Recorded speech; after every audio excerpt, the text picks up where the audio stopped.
Hello, hello, hello. Welcome back to King Pilled.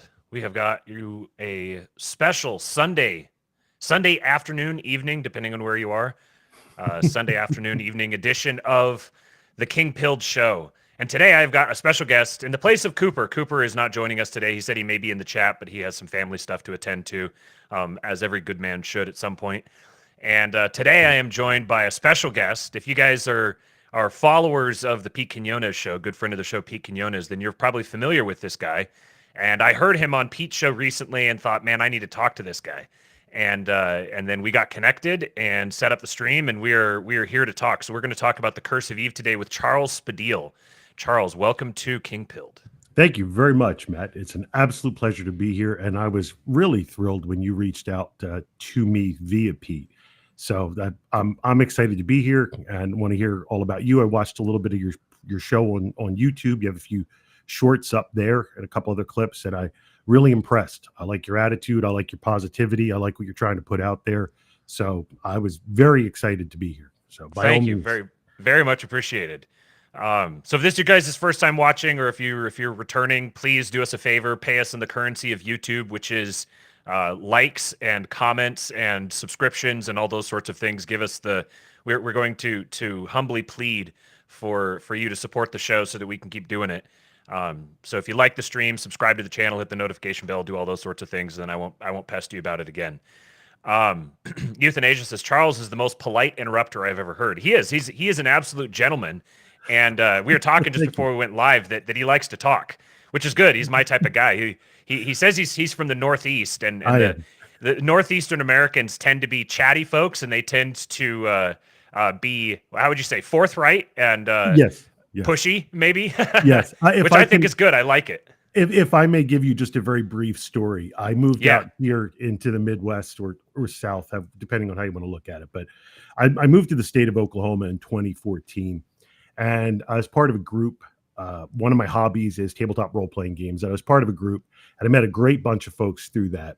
And the point of my story here to talk about the communication of Northeasterners, I was there, and a couple people were kind of politely busting my chops. You know how guys are, politely busting my chops about how I'm loud, and everybody always has to ask me to speak a little more quietly, use my inside voice, not to be so bold.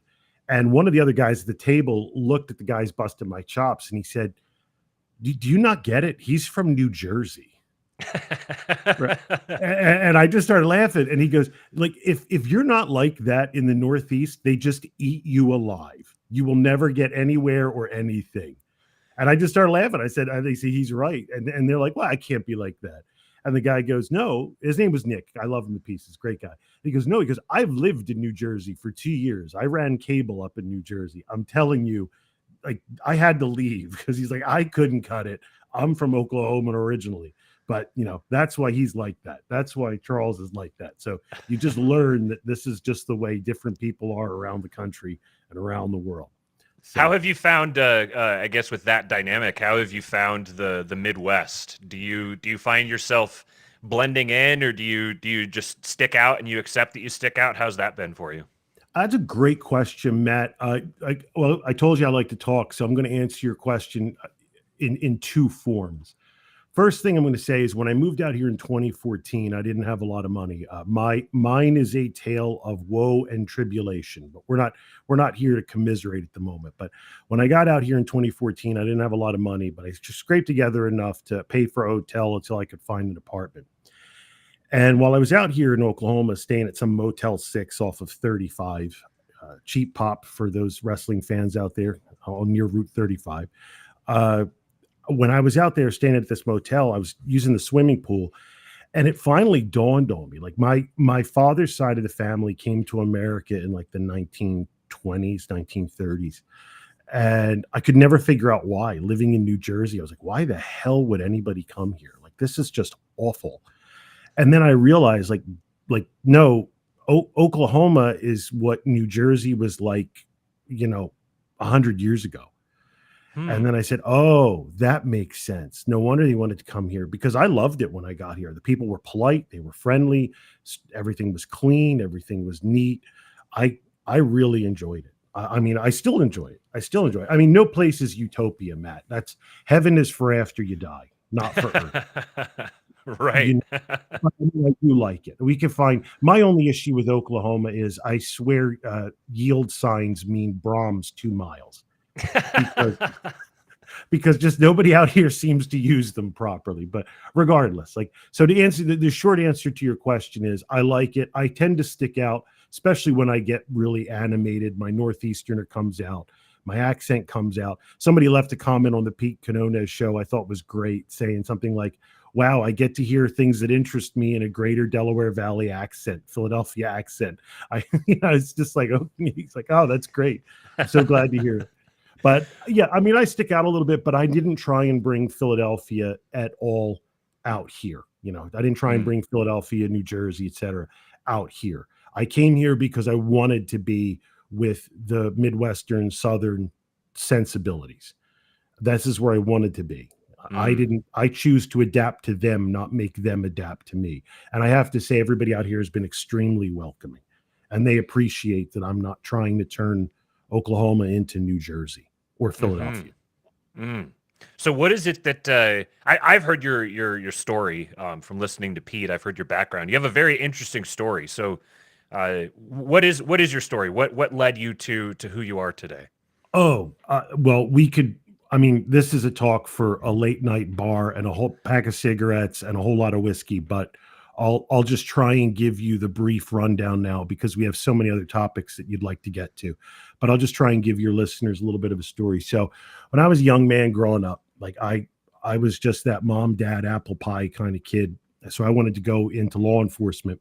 In this part of the country, most guys go into the military. Most upper, lower class or lower middle class guys go to the military out here. And again, I'm not knocking it. That's great. It's honorable. It's a way out. It's a way up. And when I say lower middle class or upper lower class, I'm speaking purely financially. This isn't a judgment on those people's character. I'm just talking about economics at this point. So I was from that demographic in the Northeast. My father was a public school teacher, which is how I met Pete, because my father was teaching in the 70s for the inner city schools. And that's how I met Pete, by going on his show, talking about race war in high school. Well, anyway, growing up, I was a mom, dad, apple pie kind of kid.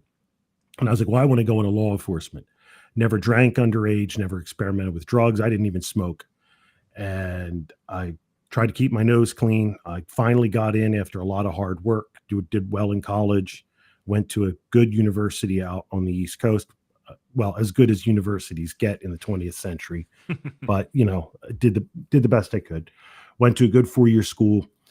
Finally hooked up with what is now known as the Department of Homeland Security, but back then, when I joined up in 1998, it was known as USINS, which stands for United States Immigration and Naturalization Service. Matter of fact, I still use the bag that I got my bulletproof vest in as a gym bag. So I worked for them for, I want to say, as a badge gun officer for about 3 years. And then I moved from there to marriage fraud investigation. I decided to ride a desk because my dating life was like absolute garbage, because I was working nights. I couldn't meet anybody. And it was tough meeting people before that, because I put myself through college working in an inner city supermarket. So you can imagine you don't meet a lot of cute young white girls working in an inner city supermarket. Yeah. At least not back then. Yeah. I mean, yeah. Well, yeah, exactly.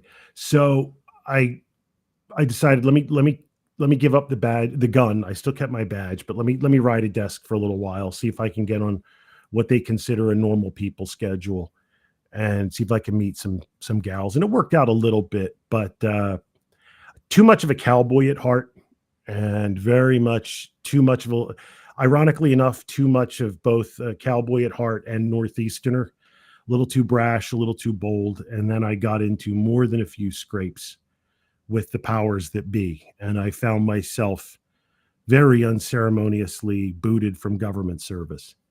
And then from there, I lost my fiance. She cheated on me and left me because I wasn't making the money that I was making anymore. My best friend dropped me. My family blamed me for all of it, said I just, didn't shake enough hands, look enough people in the eye. If you guys out there know the meme that I'm referencing. Uh-huh. Yeah. And basically, if I'm being brutally honest, I just decided to drink myself to death. So I spent what was a lot of money, life savings on just whiskey and cigarettes, which is actually how I have my nickname, Whiskey and Ashes. And I just decided to die. Matter of fact, I used to keep a bullet 40 caliber hollow point on my television set. I was like, whenever I'm really ready to check out, I'll just use that. And I just, just drinking and writing and smoking and drinking and writing and smoking. And I thought, I'm just an investigator at heart. Well, if I'm checking out, let me at least see if I can solve one last mystery. Let me see if I can get to the root of that one big crime. And that crime being, what the hell did they steal from me? Because that's part of where Whiskey and Ashes comes from. My life was raised. I mean, absolutely raised. RAZED, like burnt to the ground. And I was like, what did they steal from me? Why did nothing I did work out? I followed every piece of advice mom, dad, and grandma and grandpa gave me. Why did it all just turn to ashes in my hands? And that was it. So I just started putting it all together. And I mean, I literally have a live journal out there. I haven't written in it about 4 years, and I don't really talk about it much because it was for me. And I mean, a couple people gravitated toward it, and it would end up becoming basically a proto-manosphere blog, because I started in March of 2004. But it goes so far back, Matt. I have combating global feminization as an interest on my live journal from 2004. Wow. That's how long I've been fighting this war. I've said on Pete's show, and I'll say it again, I didn't join the dissident right, the alt-right, whatever we want to call ourselves today. I didn't join you guys. You guys just sprang up around me. Yeah, you're one of the OGs. Yeah, and again, let me be clear. I'm not saying like I'm king of the alt-right or dissident right. That's not at all what I'm saying. What I'm just saying is I've been, they dug the trenches around me. I was in a foxhole, and you guys just lengthened the trench around me. You get what I'm saying? I'm not putting myself in a general's tent. That's not what I'm doing. I'm just saying, like, I've been fighting this war a long time, kids. A long time. So you talked about how when you were growing up, you said you never even smoked. You didn't drink, no drugs, Nope. no, you never got in trouble, nothing like that. No. But then you got yourself deep into your professional career, and all of a sudden you started, you're running into things. Somehow you said you were rather unceremoniously dismissed. What changed? What caused that? Because there's kind of a dichotomy there, and it seems like something changed. Was it you that changed, or was it the system? I would have to say a lot of my illusions were being torn from me. I mean, there was a phrase in the business that is choke back the bile and do it. Doing green cards, marriage fraud investigation. I mean, I literally wrote, here's the irony. I've talked about this on Pete's show, so I'll show my honesty with my consistency. I literally wrote the citizenship tests that they use in my district. One of them, I literally wrote it myself. I came up with interviewing techniques that my own supervisor stole, questioning methods. I talk about this. I believe I talk about it in Pete's show, where he and I do a Sunday stream called Bordering on Insanity, if anybody wants to check it out. Like, I literally wrote all that stuff. And then they come and fire me for incompetence. Well, really what it was that I just pushed back. And I was that mom, dad, and apple pie kid started coming out. Like, no, you can't do this. This is shady. This is really shady. I don't, and I won't be party to it. And then it was just, well, this is your job. You got to do it. I'm like, no, I don't think I do. And they said, well, then you can leave.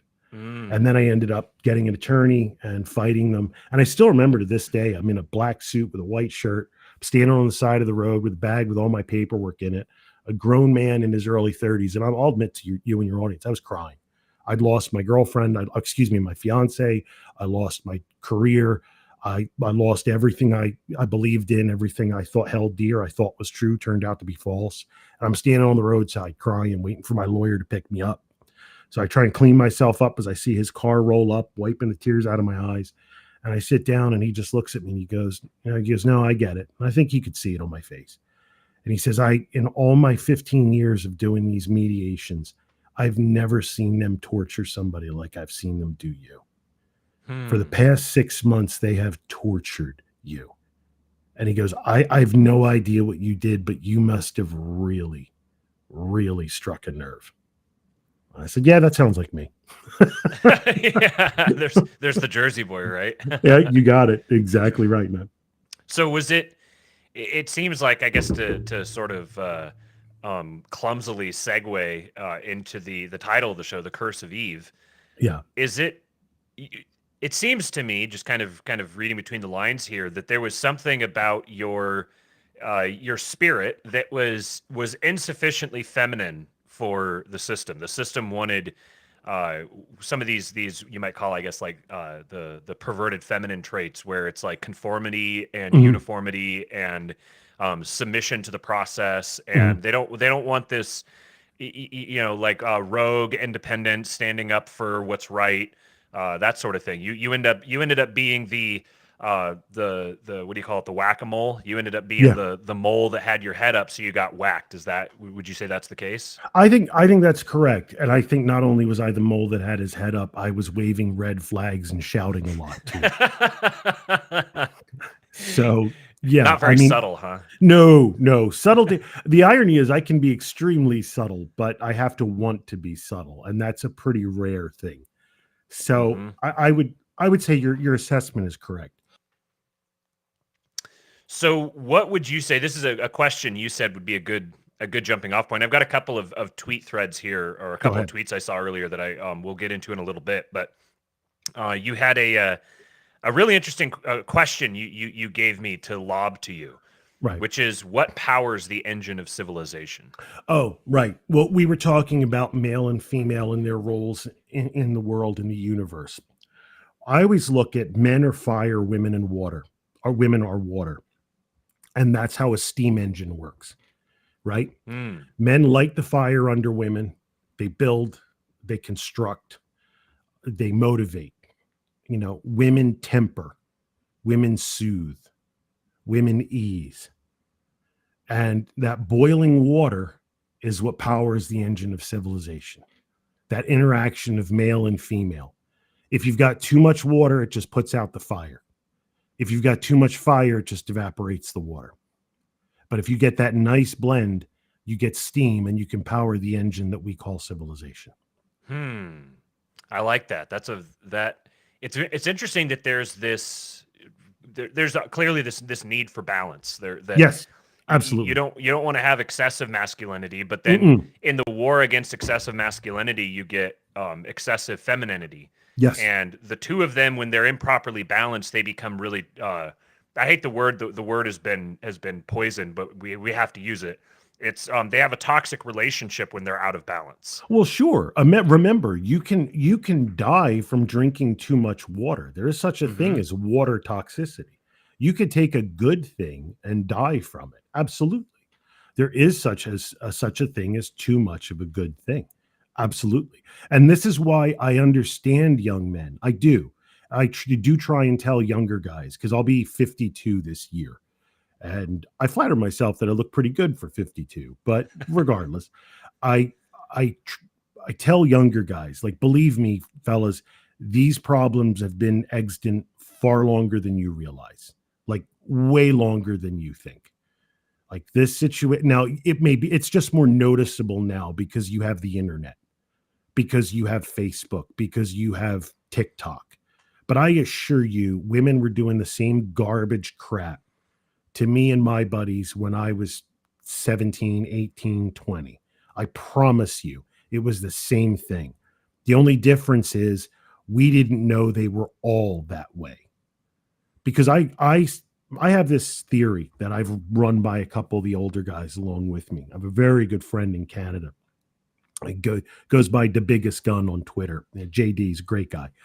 But I have this theory that I run by him all the time, is that the guys that were the least successful guys with women when we were younger were the smart guys. And it wasn't because they were, quote, nerdy. Like, I'm not a fan of that word, but it wasn't because they were nerdy. There are women that'll love a guy no matter what he does if he just carries himself well. They they were bad with women. They were unsuccessful with women because they were smart, because they said, oh, this gal isn't like the others. This is just anecdotal evidence.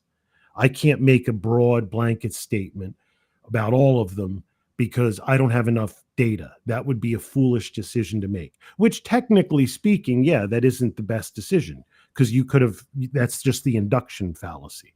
You know, I see this, so therefore they're all like this. And that's generally not a way to go and achieve success. However, you know, the grug back in high school who's like, oh, well, this broad is like this and she behaves this way. Well, they're all like that. Just so happens Grug was more right than he was wrong. So that's my theory on why a lot of the smarter guys didn't really do well with women and haven't done for a very, very long time.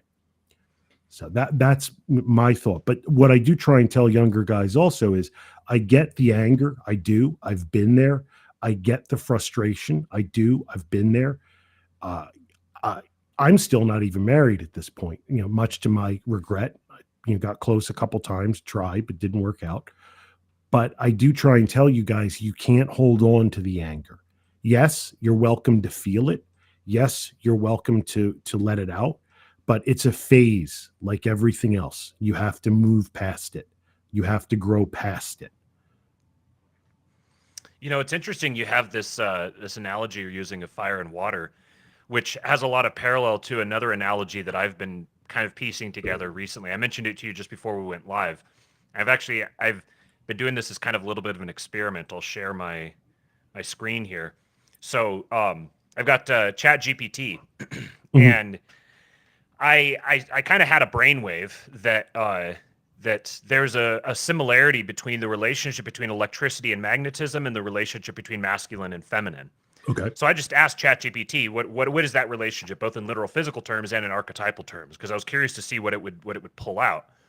And it says to associate these with the archetypes. So masculine archetype is typically associated with attributes such as strength, logic, assertiveness, and independence, and it's symbolically linked to active, outward-moving energy, often related to the sun or fire.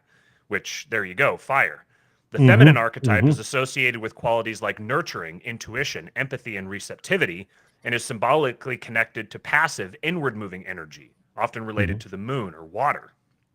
So I had to kind of push it a little bit to give me some of these answers because obviously the people who've programmed it have a particular worldview, so they want to naturally see men and women as essentially just equal opposite versions of the same coin. And my intuition is that they need to be in balance, but that balance has to be mediated by one of them. That balance requires an initiatory force, and the masculine force is the one that initiates. Yes. So if you have a weak magnetic field, which is, as I came down here, I asked it, I said, I had to kind of parse it out a little bit. I said, what's the effect of a weak electric charge on the magnetic field?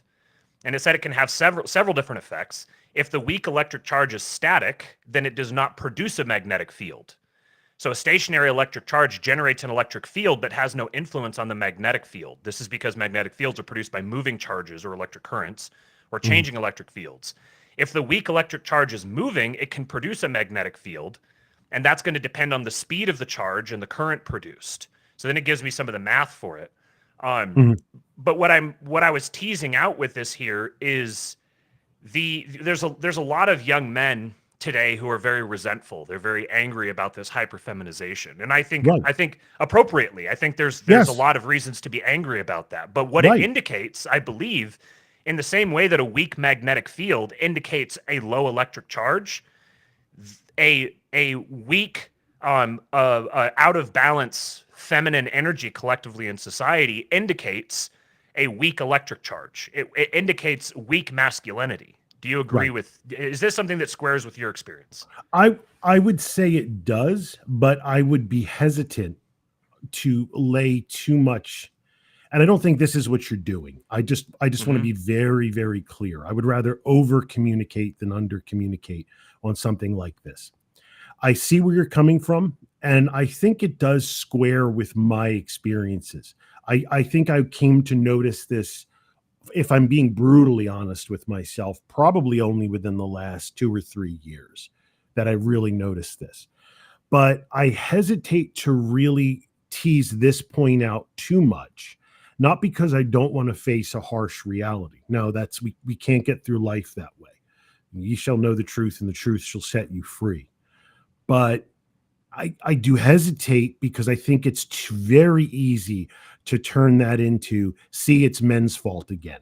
Mm-hmm. And it's like, okay, yeah, there's a lot of nuance here that I don't want to just drop, because one of the things that the younger men these days have every reason to be upset about, like you were just saying, you did absolutely say that they rightly so, appropriately so, and that I was angry about the same things growing up. We can only exhibit so much strength before we're shut down. Mm-hmm. That's all we can do before the system shuts us down. Just being normal now gets kids filled with Ritalin, gets filled Mm-hmm. with ADHD medication, gets them locked in a box. Like, just being normal, have being high energy, wanting to run around and play and jump and climb and ride a bike. Like, oh, you should just want to sit quietly. It's like, no, I shouldn't. That's not how I'm built. We're trying to make everybody go to the female standard, and it doesn't work that way. And the problem with going to the female standard is everything starts to suffer from lesbian bed death. Everything.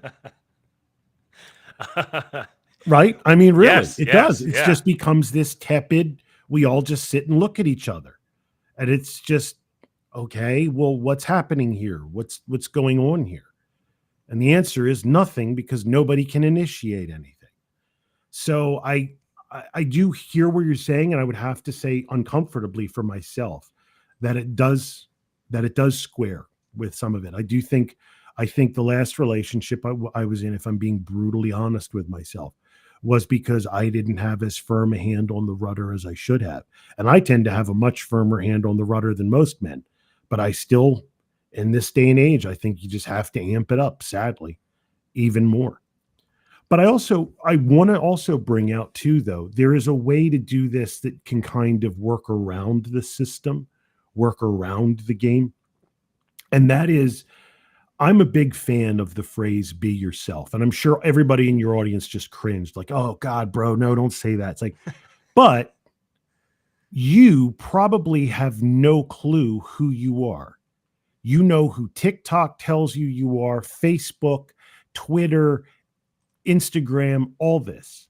When was the last time you went for a hike in the woods? When was the last time you sat down and went through Project Gutenberg that has books from like the 1700s to today? You pick out a book out of that you want. I don't want you to get somebody else's recommendation. You be yourself truly. And I want you to go into a room where your hobby will get laughed out, and then go be yourself. Say you're a diehard Star Trek fan, whatever, in a room full of, big football fans. Go ahead, say it. I mean, obviously, don't be a narcissist and make it all about yourself. But I want you to truly be yourself and say, can I swear on your show, Matt? Yeah. Okay. Yeah. Okay. I want you to say shit that would get you laughed out of a room. I want you to have the balls to do it, because that's being yourself. Now, that doesn't mean act like a clown. Doesn't mean be an asshole. It means if I'm sitting here, well, like, I'll just use myself as an example. I just admitted to your audience that I'm a big fan of tabletop role-playing games. Not necessarily the coolest hobby in the world. But you know what? I don't give a fuck. I like it. I like it. You don't like that I like it? That's fine. I didn't ask you to sit down at my table and play it with me. You go do your thing, bro. I also play guitar and drums and bass and wrote my own album. Like, is that cool? Okay, we can talk about that. Like, I mean, I'm not here to impress you. I'm being myself. I tell you I like these things because I fucking like them. Does that make sense to you, Matt? That's what I'm talking about when I say be yourself. That don't be a clown, don't be an asshole. Just do what you want to do. Be a man. And just say, I like this. And then if everybody else doesn't, don't be a fucking asshole. Just go, okay, all right, cool. I'll just go. Like, perfect example I could give you. I don't really like a lot of different ethnic foods. I'm like the most bland eater you will ever meet. But if everybody in my group wants to get Chinese, I'm not an asshole. Okay, we'll go get Chinese. but I'm never going to suggest going to get Chinese. What I'm would never you suggest? offer. I'd probably get like I would want to go out for Italian. You know, Mm. maybe if you know of a really good German restaurant, I'll go for German. But otherwise, I'm just Zog slop American, sadly. But I don't eat that. I cook for myself. I'm mainly carnivore at this point. But you get the What point I'm making. I don't do like pad thai and all that nonsense. all that froofy Yeah, stuff? all that froofy nonsense. Don't do. What about hoagies? You're from Philly. You spent a lot of time in Philly, right? So Big you a cheesesteak cheesesteak guy. guy? Yep. Yeah. Somebody caught me on Pete's, and they were telling me, "Wait, Jim's or Pat's?" And I was, or Pat's or Geno's, and we talked about Pat's and Geno's, and I said, "Well, I got to cop to an honest thing. Jim's Steaks on South Street was my guilty pleasure. That used to be where I used to go when in college. I used to ride over the bridge and go get Jim Steaks on South Street. So yeah, I'm a big cheesesteak guy, and out here in Oklahoma, I'm a big Jersey Mike's guy. Oh Which, yeah. by the way, if you're in Oklahoma, Jersey Mike's is about the closest you're going to get to a Philly cheesesteak. So Oh, I'm interesting. gonna Okay. I'm gonna plug Jersey Mike's. I don't Yeah. make any money there. I don't work for them, but I will tell you, Jersey Mike's is about the closest you're going to get, and they're worth it. Well, I know that Also, Jimmy John's the fans C-suite too. from Jersey Mike's is obviously going to be listening to this episode. So if you guys are listening, when you guys are listening, just reach out. We will happily shill your food, Yeah. and all you have to give me is free Jersey Mike's. Hey, I'm good with that too. I'll shill away. It's interesting you brought up identity here because that kind of ties into where I wanted to go with the relationship between Adam and Eve, and especially them as like the archetypes of masculinity and femininity. Before we do that, here's something. I know you're familiar with the term devouring mother, Yes. or there's also I actually like the variant of it, the smothering mother, because I Yes. think it really captures the spirit of it. Where devouring kind of sounds sinister, whereas smothering is very, it very much captures that oppressive nature Right. of it. That it's this kind of subversive, suppressive nature. Yeah, I'm with you. Um, I'm with you, Matt. If I'm being honest, yeah, I'm with you. So I said, I saw this headline. One of these guys in the King Pill Discord shared this today. This headline from The Guardian. I said, this is the apotheosis of the devouring mother kicking off Pride Month with a bang. Headline from The Guardian. Men and other mammals live longer if they are castrated, says researcher. Kat Bohannon tells Hay Festival audience it is not known why men go through life, quote, smuggling 2 little death nuggets. How's that for the just the epitome of this? Like this is the end point of the feminine spirit when it is outside the bounds. When the masculine spirit is no longer containing it, the feminine spirit goes to its ultimate end.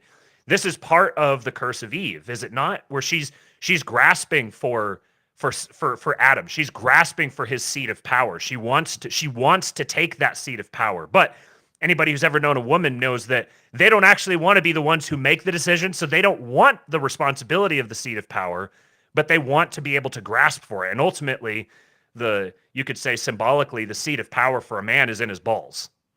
Yes, I think there's a lot of truth to that. I think there's a great deal of truth to that. Well, first thing, I'm going to try and take this in stages. First thing I would say to her is, no, they don't live longer. They exist longer. Those aren't the same things. I don't think any man would live as fully were he castrated. Now, that's not to say men that had a terrible accident somewhere at work or in a war, live less of a life, but it's different if it happens to you, you suffer it rather than if you choose it. Do you understand the nuance that I'm painting there? I Yeah. still would think that if they could get it back, they would absolutely get it back. So that would be my first statement to her without getting lost in the weeds is, no, they don't live longer. They exist longer. And for a man, that is not at all the same thing. Not at all the same thing. Second off, when you say they're grasping at the power, they are. But then again, this is exactly what God meant. What I interpret God to have meant when he said, you will have a desire for your husband, which actually translates to you will have a desire for his power, for his authority, but he will rule over you. That means no matter what they try and do, it will always come to naught. And you see it writ large. The more feminine the civilization becomes, the more it collapses because it can't rule itself. It can't do it. It's also why there are people out there that come from a matriarchal tradition and why they don't have a homeland and why their countries can't last more than 80 years. Hmm. It's the curse of Eve. It's you cannot rule yourself. You have to be ruled by an external force. That is your curse. And Procrustes the Clown says, are they just looking for a man to tell them no? Yes, I mean, but okay, let me take a deep breath here because I'm going to try and navigate this the best I can so as to not be misunderstood. Yes, I mean, Matt is correct when he says they a lot of time, well, all the time, they don't really want to be in charge. They want that rush of power, but then when the reality sets in, they can't wait to give it back. Would you agree with that, Matt? Yeah. That, Oh, yeah, absolutely. okay. They always, every woman fights for her agency until she is going to be held responsible for something. And this, I'm not saying this maliciously. I'm saying Right, this is a feature of femininity that right, women. I don't think it's proper to say that women don't have agency per se. It's that women have contextual agency. They have agency within the frame that is set for them by men. And right. frame is not something. It's not that you say when this is like the kind of the manosphere red pill thing with like you got to hold the frame. It's not that you hold the frame or she does. It's that you hold the frame no matter what. A woman always operates within the frame of the man she sees as the preeminent man in her life, whether that's her grandfather, her father, or her husband or her son. The man is always going to be the one who sets the frame. And if he sets a weak frame, then she's going to be constantly looking for a strong one because she's looking for the borders. She's looking for the boundaries on the city. Well, right. That's why I use the water analogy because they're going to fill the vessel that they're given, or they're going to Yeah. spill over the sides, or I've they're said that going to women are flow through like the the debug cracks. code.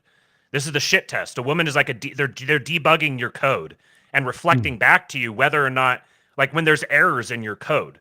A woman's going to shit test you because she's genuinely, sincerely trying to test your integrity, whether she realizes it or not. That's what women exist to test the integrity of men and to refine them. I think you're just saying and I don't say this in a derogatory sense. I think you're just saying the higher IQ, more technically proficient way of my saying they're just looking for cracks in the vase. Yes, They're yes, looking for cracks in the pitcher. They're looking for cracks in the glass. That's right. it. And And in order to do that, the glass has to be there. There yes, has to be a glass right, for them to look for the cracks in it. right, exactly, right. But Which comes back to the whole thing about identity and Adam's responsibility being to name the animals. Naming the right, animals isn't just like you're called tiger and you're called elephant, and no, it's establishing the boundaries of meaning, yes, establishing the borders between concepts, the borders between things, building up hierarchy. This is the man's domain, and if he's not doing it effectively, the woman is going to come into that area, and if she's not properly contained, she's going to find the weak points and she's going to winnow them out. right, absolutely. Well, the one I want to step back to something you said a moment ago, and that was regarding women like they don't want that accountability, that responsibility. I think that's correct, but I do think my train stops at a station maybe just a quarter mile before that. I sincerely believe they also just really don't want the power. Like they want the thrill of the power. They want the headiness of the power. They want the feelings that it evokes. It's just the flip side of the problem is not the problem. It's the feelings the problem evokes. Mm-hmm. It's just the flip side of that. It's the same thing, only the other side of the coin. It's just they want the feelings of the power, of the influence, of the authority, but they don't really actually want to make any decisions. Now, most of them really don't. Or even if they do, what do they do 99 times out of 100? Why did COVID end up being a thing? Why did all that bullshit carry on? Because they were all just looking to the person to their left and copying off of them. I don't know what to do. Well, let me outsource my decision making. Like nobody was coming up with that. That was just everybody looking to their left. It was the same thing that a lot of people do at a stoplight. If it turns green and nobody around them is going, they sit at the stoplight too, wondering what's wrong. Well, it's green. Why isn't everybody going? I guess I shouldn't go. Right. And that's just what women did in COVID and what they do generally. Even when they quote unquote want the power, they still outsource the decision making. They still outsource everything. I mean, for crying out loud, what are the whole points of a lot of their podcasts and influencers and everything? Is just to tell them what to do.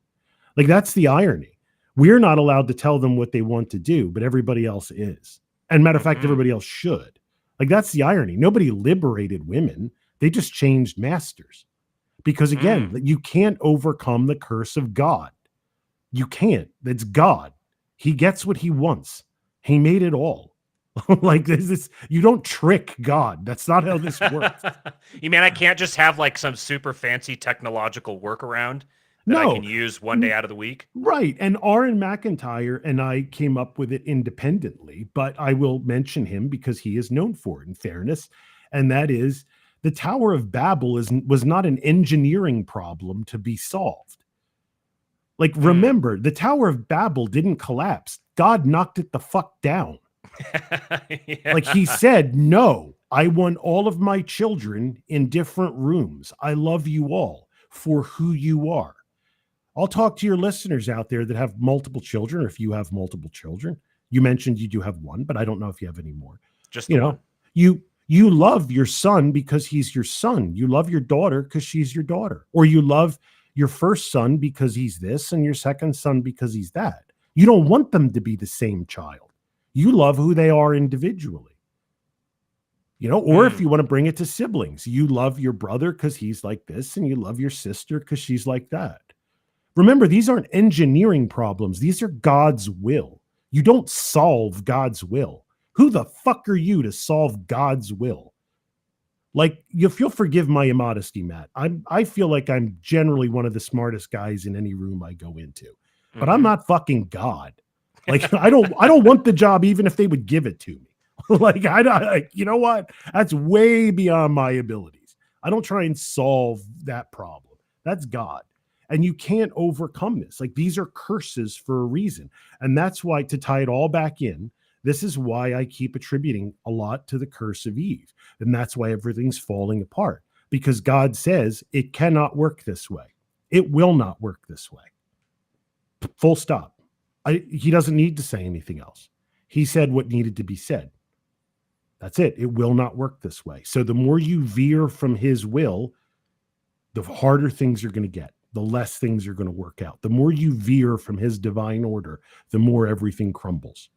And that's what you see every day. And I think it's interesting when I talk about these curses. I think it's interesting. It's always been kind of like, it just dawned on me. I want to say today, when you were kind of mentioning, when you did the write-up, great write-up about how we're going to talk about the curse of Eve and everything, it really just hit me like a bolt out of the blue. And it was, or a gift from God, if you will. It was that it's interesting that God loves us so much that even when he cursed us, he said, it's all going to work out.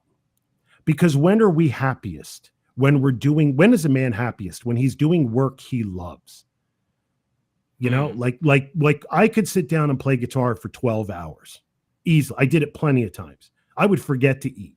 I would literally just sit down, break out my Strat, and just play blues rock, anything, metal. And I would just do it for 12 hours. I loved it. Just loved it. Or, just helping friends out. I didn't really like, I'm not really a big fan of manual labor, but I love the feeling when I'm done. Like, man, the yard looks great. Man, that, barn looks fantastic. Man, that fence, that porch looks good. I find it interesting that God loves us so much that even when we live out the curse that he gave us, man has to toil. Oftentimes we feel fucking great afterwards. We're like, you know what? That was all. I feel good. And now I can sit down and have something to eat, have a drink, have a cigarette, whatever your pick your poison. And I think women are too. Like, even when they see a man that they love and respect, even when he really puts down the law and says, no, we're not doing this. And I don't mean abusive. That's not what I'm saying. But I mean, he says like, no, this is how we're going to do this. When he really takes charge, women feel great. They feel loved. They feel safe. They feel cherished. And I think that's amazing that God loves us so much that even when he cursed us, he still threw in a little treat. He's like, "Now you're still my kid. I love you." You know what I mean? If you play along with your curse, I'll sweeten the deal for you with a wink and a nod.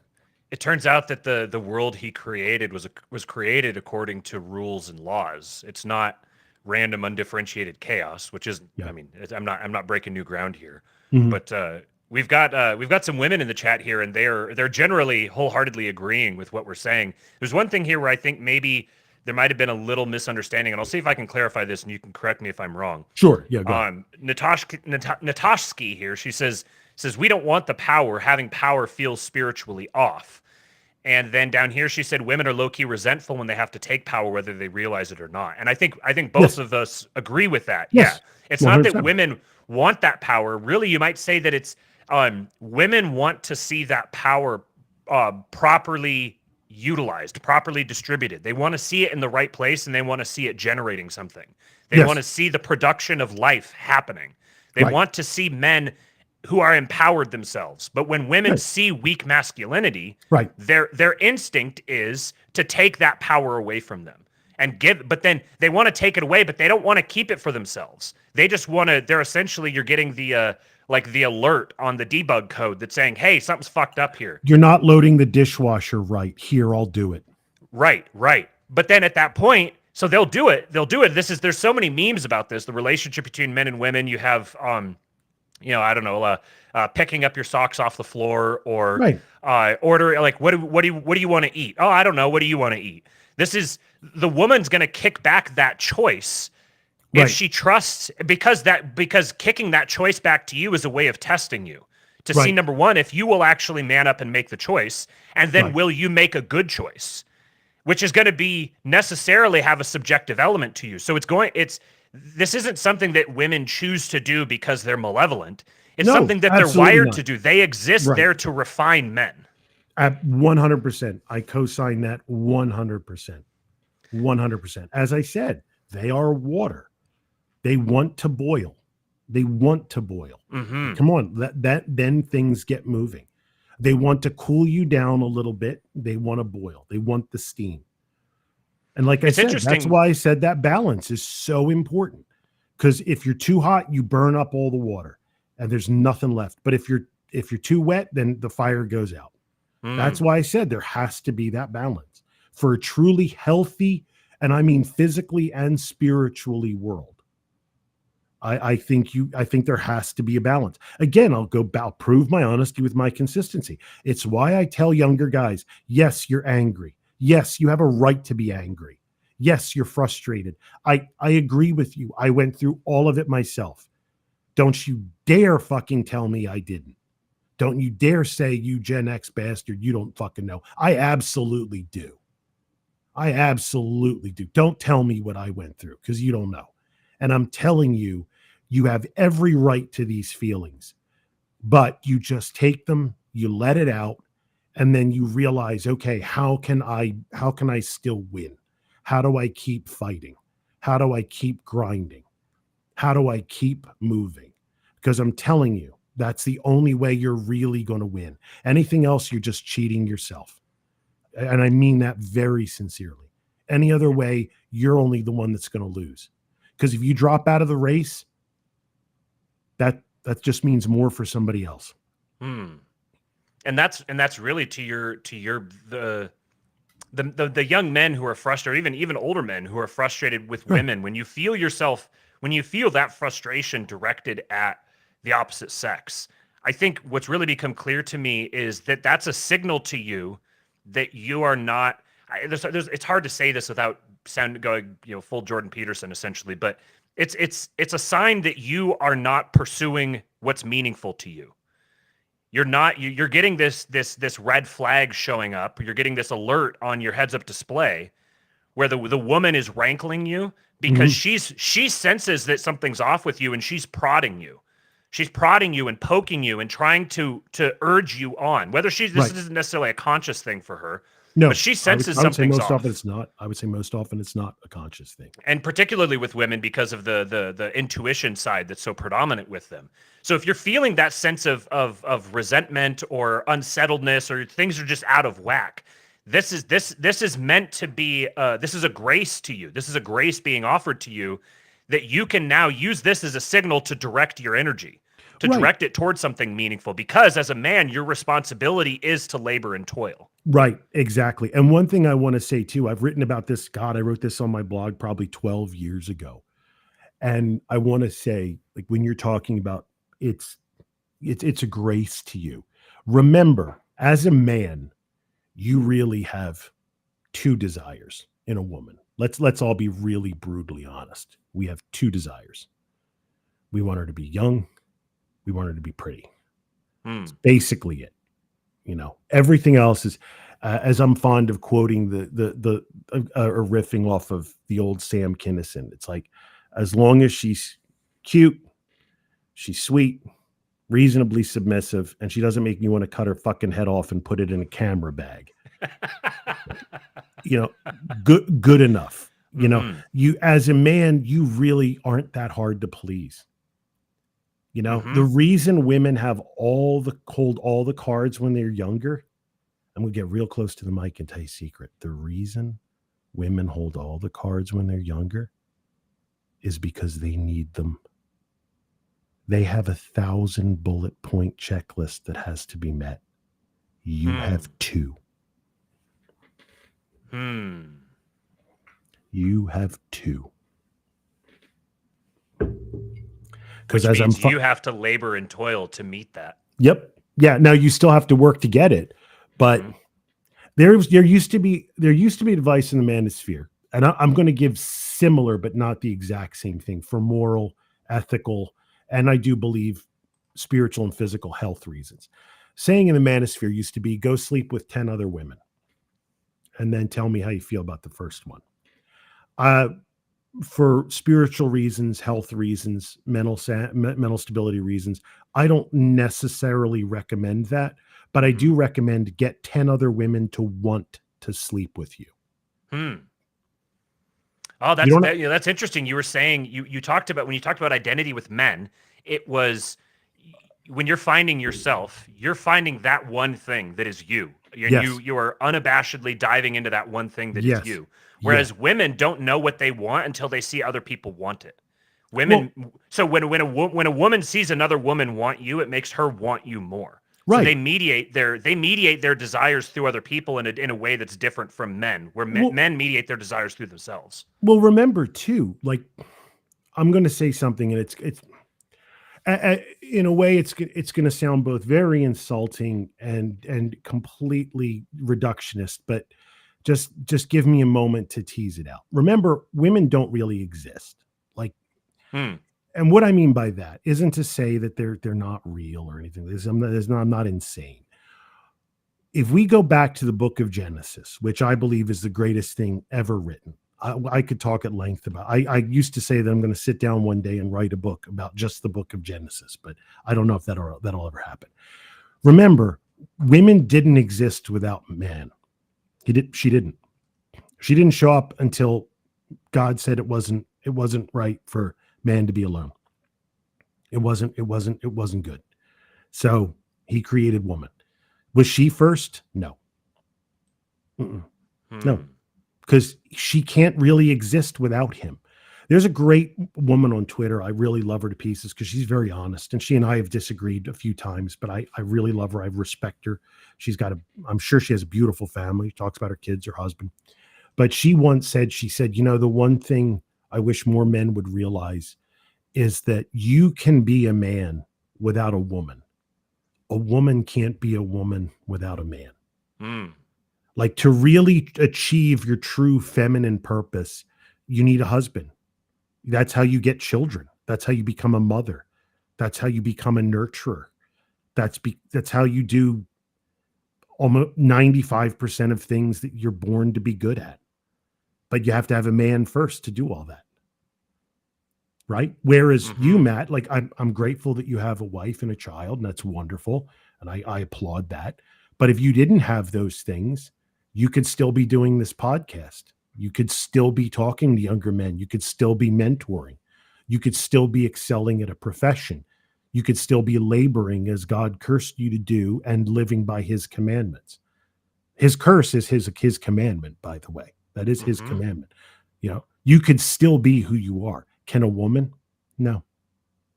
No, she has to have a man to do that, to do what she needs to do. She needs the man to be that facilitator, that door to take her into the next room. Now, am I saying they're less than us? That's not at all what I said. But it goes back to the beginning. There has to be that instigator, that energy, that prime mover, if you will, for her to really achieve her goals. And again, I'll step back one last time at the risk of over communicating. It is all about balance. I'm not trying to diminish women. I am saying it is all about balance. And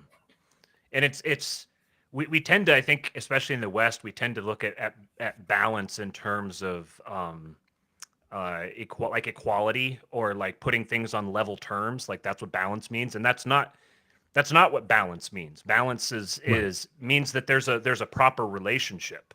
It can be a ratio relationship. It means that the relationship is stable. Right. So with the masculine feminine relationship, you could see this in archetypal terms to get graphic with it. But we talk about Mother Earth. Well, why is it Mother Earth and not Father Earth? Well, it's because Mother Earth is that which is penetrated with seed. The seed is inserted into her, and then she nurtures it and cultivates it and builds it up. If you have this is something that just occurred to me recently, that using these analogies of fire and water, or electricity and magnetism, it becomes clear that how would you say this? These terms have become so bogged down and loaded, but I'll just spit it out. That femininity is fundamentally conservative and masculinity is fundamentally progressive. Ironically, yes. And this is ironic to us because we tend to associate the progressive political movements with the feminine, and the masculine political movements with the conservative. But this is actually evidence of how things have been turned on their heads. Yes. Men are supposed to be the ones who are going out beyond the city walls. They're going out and fighting the bad guys and discovering new things. And they're the ones who are pushing the envelope. And if you think in the terms of the electrical charge, it's like as the electrical charge expands out further, as it penetrates and shoots out into the void, the magnetic field is allowed to move into the space that the men have now, that the electric charge has now populated. Right. So it's like expanding the city walls. The men are responsible for expanding and maintaining the city walls. And then the women are responsible for operating and controlling within the city walls. Yes. Maintaining the family, maintaining the community, maintaining harmony, balance, all these sorts of things. Right. But you have to have city walls in order to have a city. Right. And so this is in the same way, you have to have a masculine frame in order for there to be a woman. Well, this is one of the other things I'd written on my blog a long time ago. Like when you're younger, I don't know what the terms are today, because I obviously been out of high school for a very long time, but forgive me for perhaps my lexicon is outdated, but there are the cool kids, there are the nerdy kids, right? Whatever. Well, in reality, women don't really have that. Like the boys are either the jocks or they're the nerds, that's the boys are, and the girls are just the girls. Why? Because women are the standard. It's reflected in IQ as well. Like there's more dumb men than dumb women, but there's more smart men than smart women. Why? Because women are the standard. Women are the hand that rocks the cradle. Women are the status quo. They are the natural conservative. It's why I said in Pete's show, it's now kind of become very minorly internet famous, my Fix It monologue. It's why I say no movement's going to win until the women finally just say, yeah, this is what we want. Because they are the status quo. And we are the ones that are always pushing at the boundaries, pushing at the borders. Women are the status quo. Right? Men explored the West. Like let's talk about Texas and Oklahoma, okay? Men explored the West. Men settled the West. Who tamed it? Women. Right? What did a boom town look like when it was a bunch of men just digging for gold? What was Deadwood like when it was, a miner encampment, MINER? What did these places look like, right? As much as it pains me to say it, they were toxically masculine, a lot of these places, right? Like just like barely lawful at all, slovenly, degenerate prostitution. What tamed it? Women. Why? Because women are the status quo. Women are the status quo. That's why in the grand scheme, there are no popular girls. There are no nerd girls. They're just girls because they are the status quo. They are the standard. Well, what's interesting is if you think about this model of you have the, like the high value women are always identified with their relationship to the high value men. And the high value men are identified in their relationship to the women, but only secondarily, because the thing that the men are, it's the quarterback, the high school quarterback. He's known for his accomplishments, his what he's done as a man, the innovative things that he's gone out and done, the meaning that he's pursuing. Right. And then the woman comes alongside him and she sees him as the apotheosis of masculinity within her circle. So she's going to align herself with him, and that becomes her identity. Yes. And you have this originally that's her father. She's known with the identity of her father. This is why women have their father's names until they take their husband's names. And it's no wonder that when you undermine this sort of a tradition, everything starts breaking. It's not that that's the single dynamic, but it's evidence of this. You mentioned how you have your fix it monologue, which I love, by the way. It's fantastic. Thank you. And I remember if it was you or if it's other people who have expressed the same sentiment that said that there is going to come a time when this may actually be the ethos of the fix it monologue. There is going to come a time. This isn't hypothetical. This is actually going to happen. There's going to come a time when the women say that enough women, which is going to start with the high status women, they're going to say, no, it's just go fix it. It's done. Yes, those are my exact words. With. You can find the clip on my Twitter. You find the clip on my Twitter of my saying that. Yes. I think here is an example of this sort of thing beginning to happen. I just thought of this when you were saying that. Have you seen this clip with Megyn Kelly talking about Trump's conviction? I have, but if you want to play it for your audience or something, or if you want to just mention it to your audience, by all means, yes, I have. Yeah, here, we'll play it real quick so you guys can hear it. Because this is the woman. This is a high status woman getting to that point. You can hear it. It's going to continue happening because now they've succeeded. I agree, but you fight a lack of principle with a principled defense. You don't get down into the gutter with them and allow the pendulum. You know who we need? No, I thought I'm going to utter words I never thought I would utter in my life. Darling. We need Steve Bannon. That's how I feel today. Bring it on. Get somebody who knows how to fight dirty, calling the shots. We're losing. They're taking out our people. This is about the presidency. She's kind of laughing as she says it because she's only just now starting to grapple with this. Yes. I would say 6 months from now, she's not going to be laughing. No, there will be no chuckle in her voice at that point. Mm-hmm. And you can see a great example here of the weak man. She's not socially judged. That's what the chuckle is for. Right, okay? Right. It's also she is being the ultimate female. Remember, I have said this before. I will say it again. Men are romantics masquerading as pragmatists. Women are pragmatists masquerading as romantics. Okay? This is a woman being what she is, a pragmatist to the core. We need to start cutting throats. Metaphorically, of course, in Minecraft. But we need to start cutting throats. Get the job done, whatever it takes. Fix it. I don't care what you have to do. Just do it. Fix it. And that is what we're seeing. And it will only increase from here. Because woman is a very, very ruthless being. I don't say that as a bad thing. I don't even mean it as a pejorative.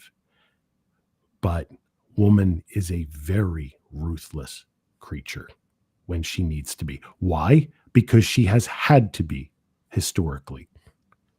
Remember, even the weakest guy in your audience has a good chance at beating the strongest woman in your audience.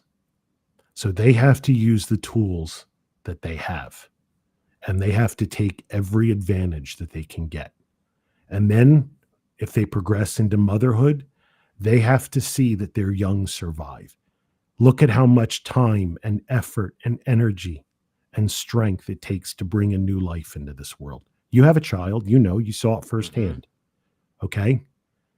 Imagine carrying that child for 9 months and not doing everything in your power to keep it. Remember, these aren't bugs, guys. These are features. The world you live in is not the world that has been for millennia. Okay? You live in a bubble, gentlemen and ladies. You live in a bubble. Take a step back and realize, for the preponderance of human history, life has been nasty and brutish and short. You have been blessed to live in a time of prosperity and affluence.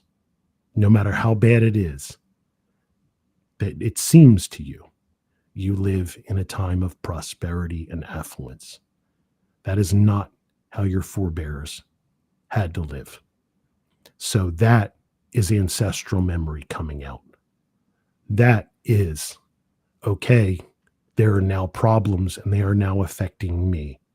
They are now affecting the children that I carried for 9 months. They are now flipping that switch in my lizard brain in the back of my head. Now what will happen? Okay? Watch. Just watch, because it's coming. I'm telling you it's coming. Who, as I said in the Pete Canonis show, who's leading the charge against the trans stuff? Who really kicked that off? That was women. That was men. Same who's with pushing Roe v. back on who's pushing back on the pride stuff? That's not men. That's women. It's pragmatism. Now you're threatening me. Now you're threatening my children. Now my kids are going hungry. No. The mama bear meme is a thing for a reason. Right. Because it's not the daddy bear that everyone's afraid of. It's the mama bear. That's exactly right. Why? Because dad will punch you and then, hope you learned your lesson and walk away. If a woman is ready to come to physical violence, you're a dead man. Like she'll wait for you to go to sleep and cut your throat. Now, I'm not saying she'll kick your ass. I'm not delusional. 5'6" woman's not going to beat you up, but she's got a car. She'll hit you with it. You know what I mean? she'll find a guy who's more powerful than you. Yep. Oh yeah. I mean, there's real true crime shows are full of women that get some guy to do her dirty work for her. Poison is a woman's weapon throughout history. Again, like, remember, guys will temper themselves when it comes to violence because they know what it's like to be on the receiving end of it. Women don't, so they don't. And also to them, the stakes are always existential. Because remember, they're a lot more likely to lose than you are in a conflict, right? So naturally, they're going to fight that much more ruthlessly. This isn't me putting them down. Like, I get it. We got to fight with the tools we are. And as I said, life has been nasty and brutish and short. And they got to do what they got to do. And that's what Megyn Kelly is doing. And you go back to the idea of the woman being the water that's finding the weak spot in the wall. She's the debugger. When there's something wrong with the men, the women are going to let you know. And they're not going to let you know because the other thing with women is that they don't communicate directly. Again, this is a feature, not a bug. They're going to make you work for it. They're not going to tell you, hey, there's something wrong with the men. Once women are telling you, hey, there's something wrong with the men, the problem is so far gone. If they're actually to the point where they're openly saying the word something is wrong with the men, they've been feeling it for probably generations at this point. Right.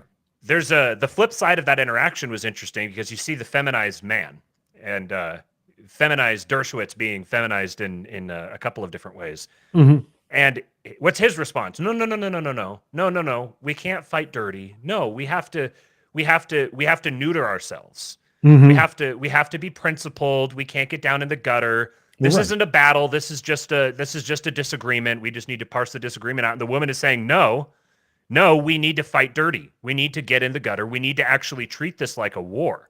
Well, because she wants to win and he doesn't. Mm-hmm. I mean, at the core, she wants to win and he doesn't. She wants to win. He just wants to be comfortable. Right? He's a guy that just wants to which is the inversion of the right. Right. Exactly. Go ahead.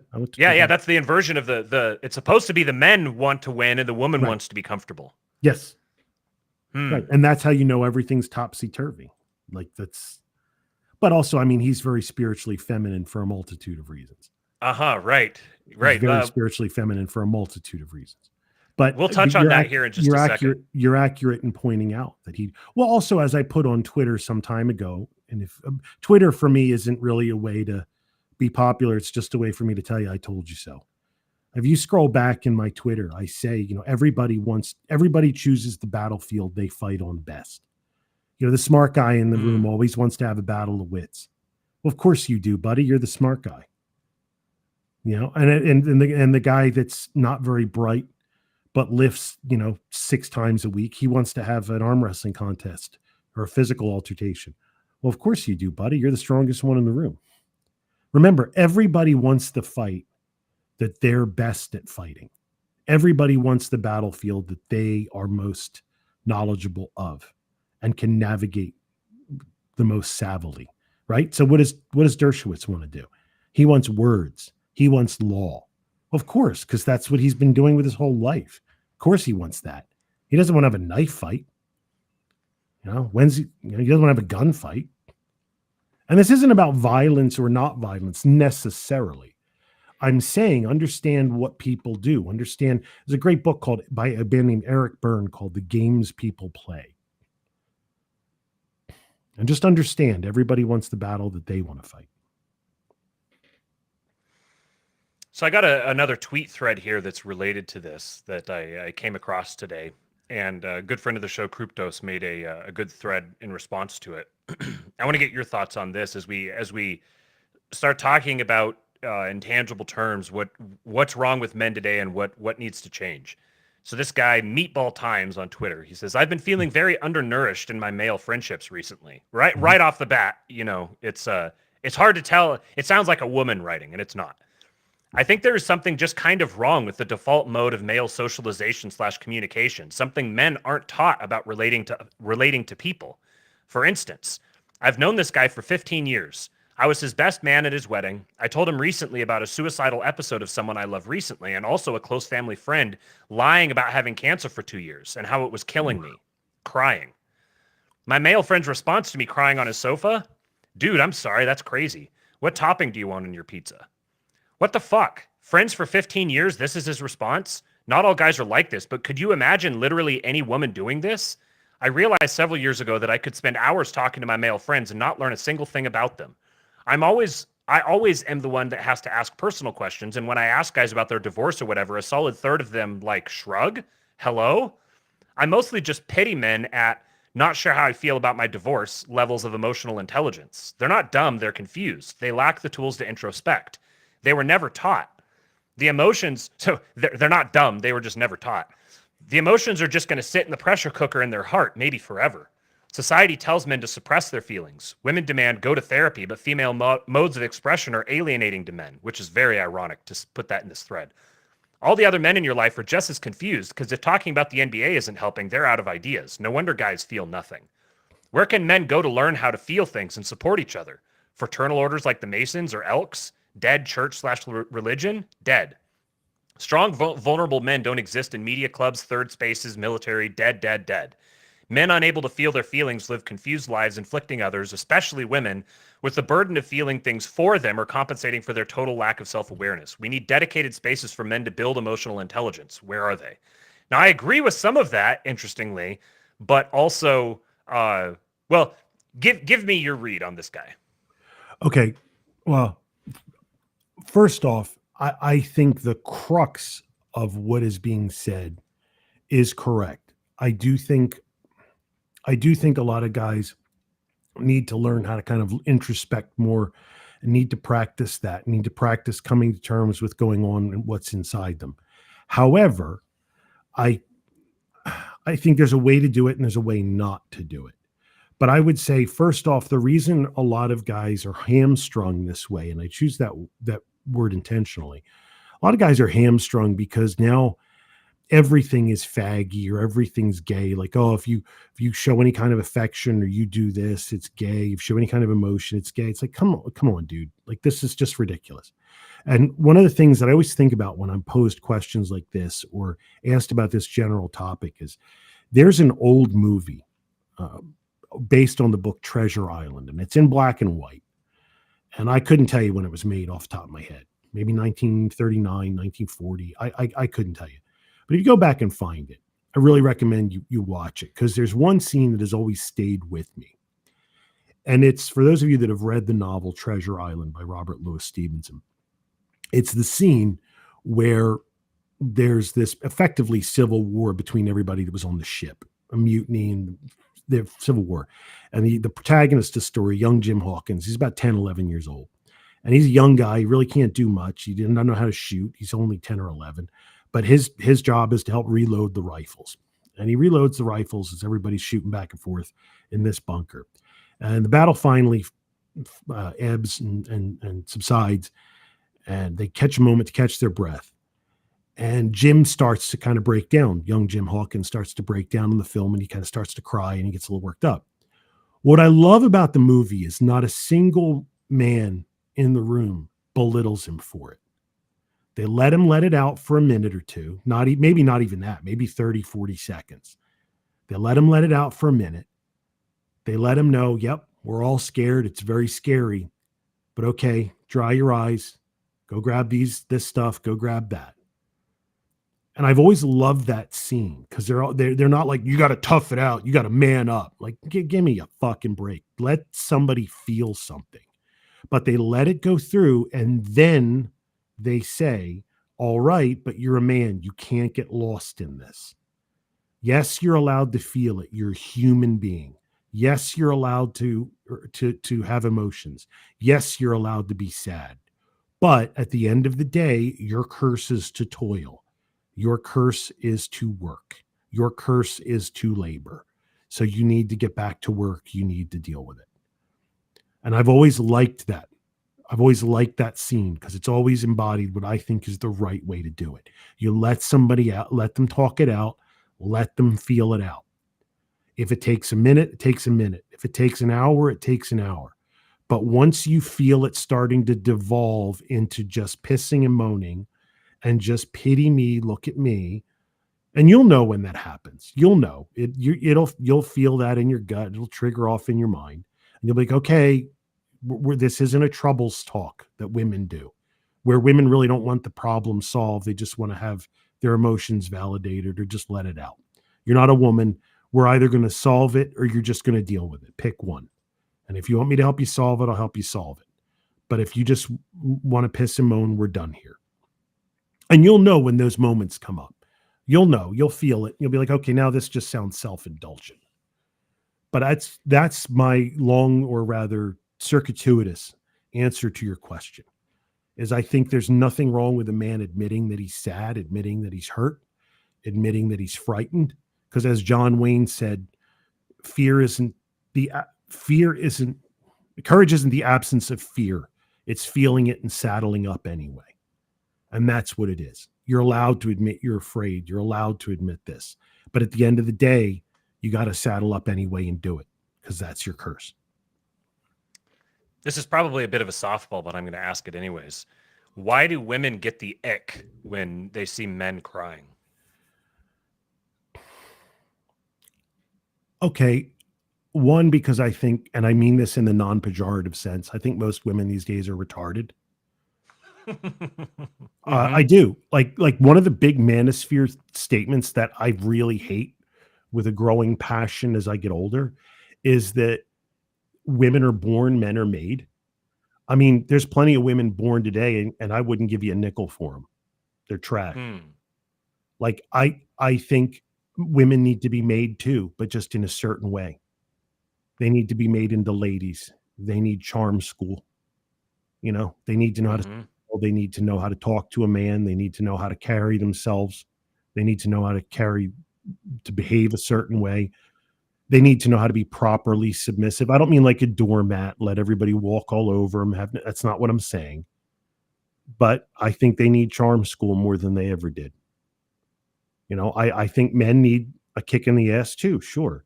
Then men need to be made, but I think women do too, just in a different way. And I think if a man's just willy-nilly crying about some little thing, then yeah, she should get the ick.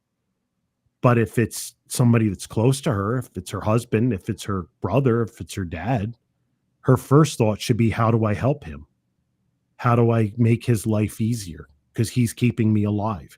Again, I'll go back to that nasty, brutish, and short. Honey, the only reason you survive is because of us. We disappear, you're dead. That's not a threat. That's just a fact. Like, watch any Survivor show where they separate the men and the women. What happens? Yeah. Again, this isn't a threat. It's like, about, oddly enough, I just put this on Twitter. Somebody was making fun of a bunch of obviously like blue collar guys, like white, heavy set, very heavy set, actually, bearded, ball caps, t-shirts, Timberland boots. And they're making fun of them. Oh, these guys, this is who we fight in the Civil War. And I just said, fight. Buddy, all they got to do is call out of work for a week and you're dead. Yeah. I saw that. It was a particularly effeminate gay guy who tweeted it. Yeah, but that's what I'm saying. Like, again, it's ignorance. If a woman has the ick fact, now if it's just some guy on a first date, yeah, of course, ick all the way. I get it. Like, I'm not your emotional tampon buddy. Save it. There's a time and a place. But if it's your husband and you get the ick, you're retarded. Like, you really have not emotionally developed, or your relation has not developed to where it should be. You should not. You should be, your first thought should be, this person is keeping me alive. This person is keeping me going. This is the father of my child. How do I help this person? That is my job as a woman. How do I help? Not how do I solve all of his problems? That's not what I said. How do I help him solve his problem? Does that make sense to you, Matt? Yeah. Kate says she was always put off by the saying that women are boring. Yes, biologically, there's a demarcation that occurs from girlhood to womanhood, but that doesn't make up your whole womanhood. Correct. Would you say there's, Kate? I would agree with that 100%. I would agree. And I would say that literally the most attractive woman I've ever met in my life would be, in crass manosphere terms, a 7. But why was she so attractive? Because she knew how to talk to me. She knew how to smile. She knew how to play with her hair. She knew how to look at me, tilt her head. I would have killed a room full of people at a family reunion if she asked me to.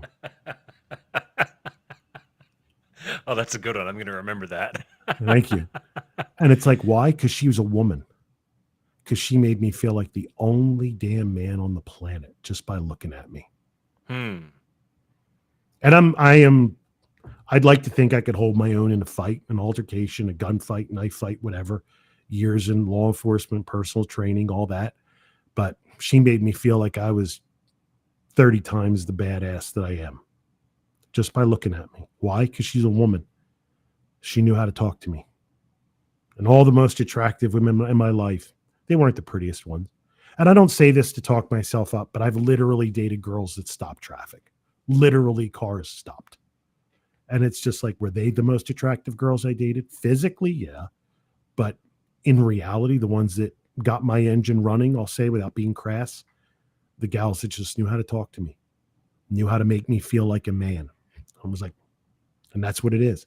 So yeah, women, they can be born and have a certain way. But if they learn how to be a woman, that's power, buddy. That is power. Everybody talks about Game of Thrones. You remember that show, Game of Thrones? Okay. Yep. Absolute favorite scene in that show. I did a whole breakdown on my live journal.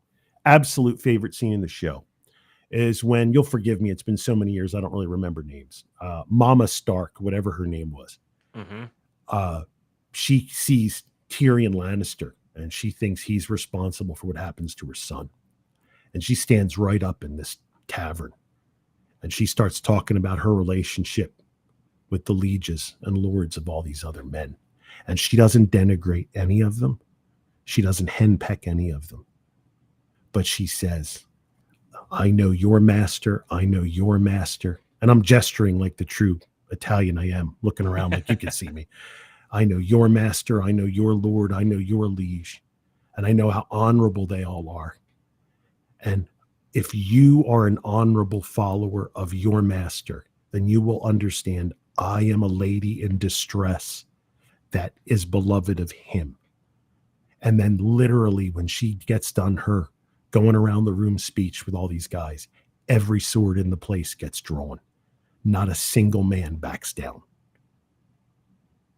They all draw and they're like, you're damn right, we're on your side. Because why? Because she's a woman and she knows how to play what she's got. A real woman who knows how to use what she's got can be unstoppable in the right situation. Why? Because she'll make everybody that was on your side 30 seconds ago on hers. That's such a powerful scene too, because how does she do it? She does it by appealing to the power of men. She turns men by appealing to the power of other men. Right. And you know what? I got bad news for you, kids. She's bred to do that. She's built to do that. You're never going to undo that. I wouldn't be a simp for her. Yes, you would. Yes, you would. Maybe not her, but we're all simps. We all are. You can't help it. You're genetically wired to do that. So if she just hits the right switch, you're done. You lose. You just have to be smart about who you let hit that switch. And the only way to win is to not play the game. Like if you see yourself getting abused, you have to step back because they are born and bred to get you to fight their battles. Why? Because they had to. And they've had millennia to practice. 10,000, 50,000, 100,000 years. Buddy, it's in their DNA. You're not winning that fight. You just have to know when the fight is happening and go, okay, hold on now.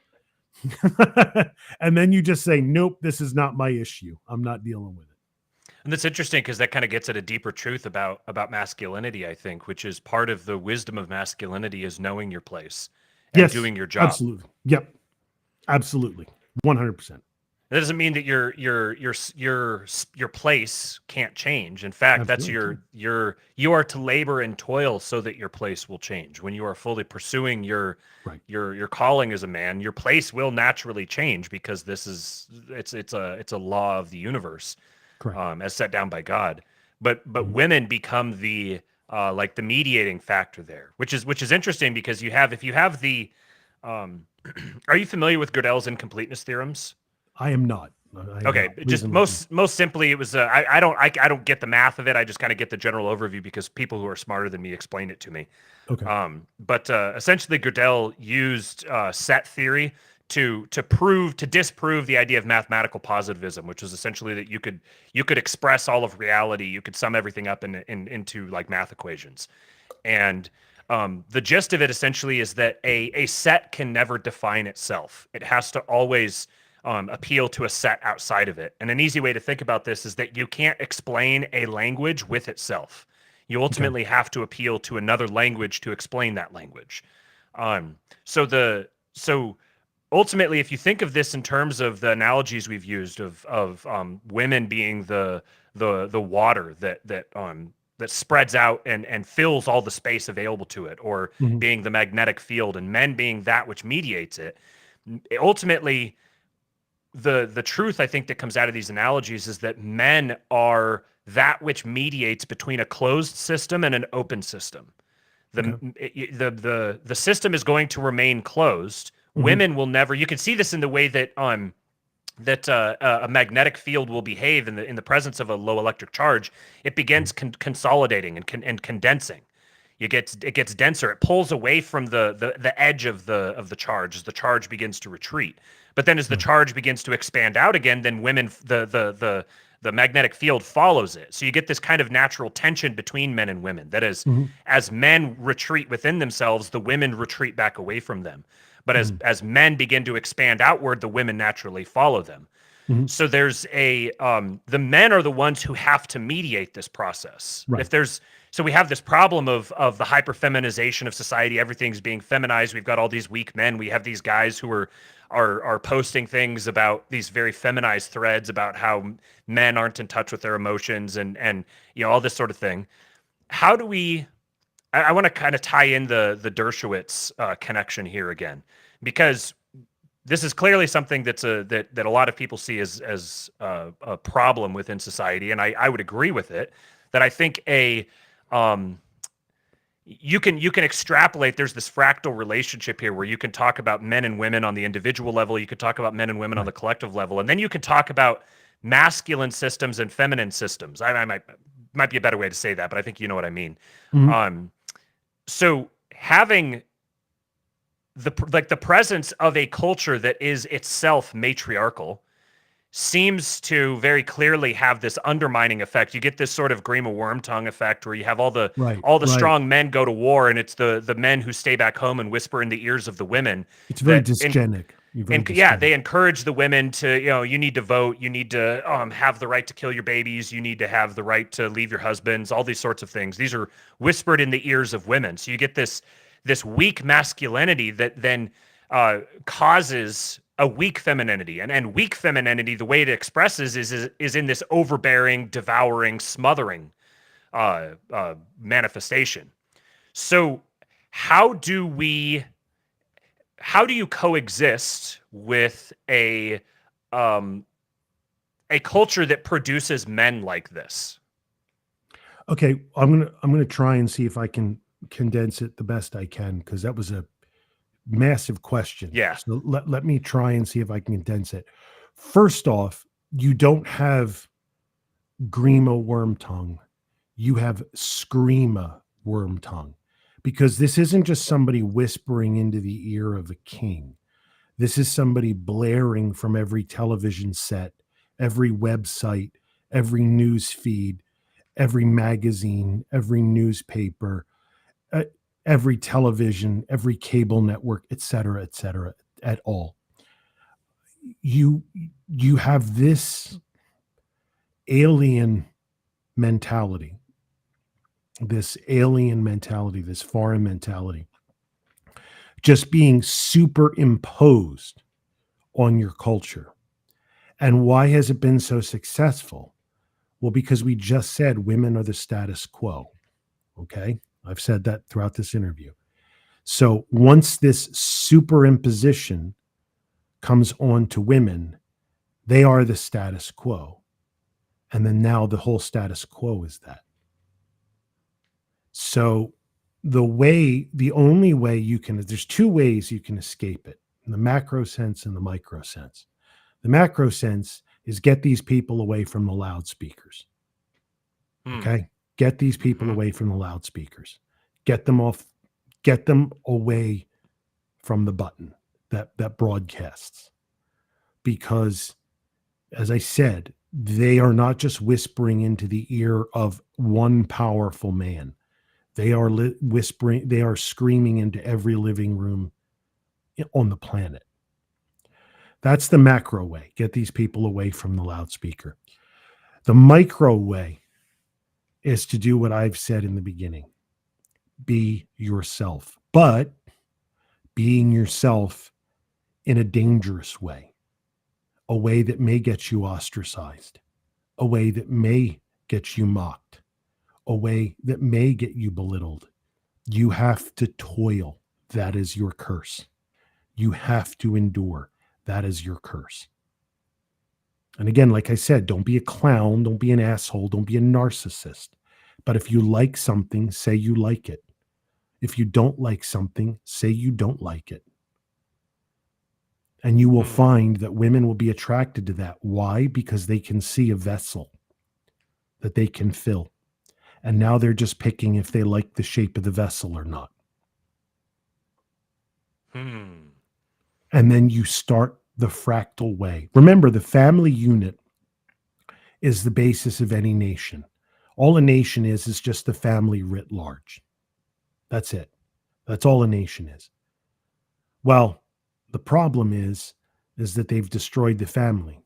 So now we just have chaos and disorder and everything. So what you do is you either move these people away from the loudspeakers. Well, I think you have to do both, if I'm being honest.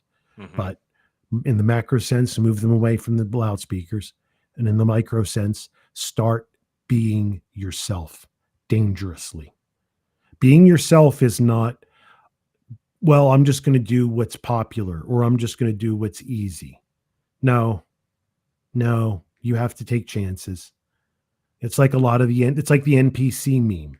Are they really being themselves? No, they're not. We all know they're not.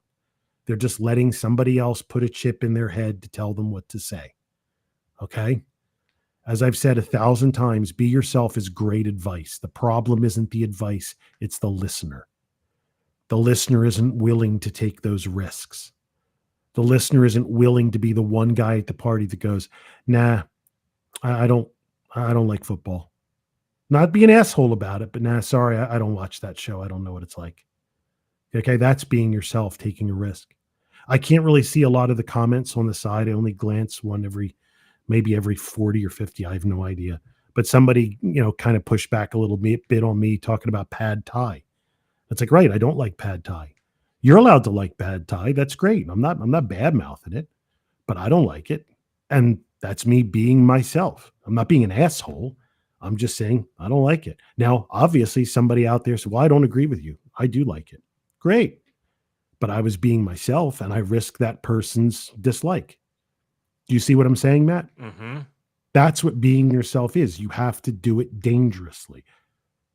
And I would say that that's the micro solution, because then you start forming the vessel that you are.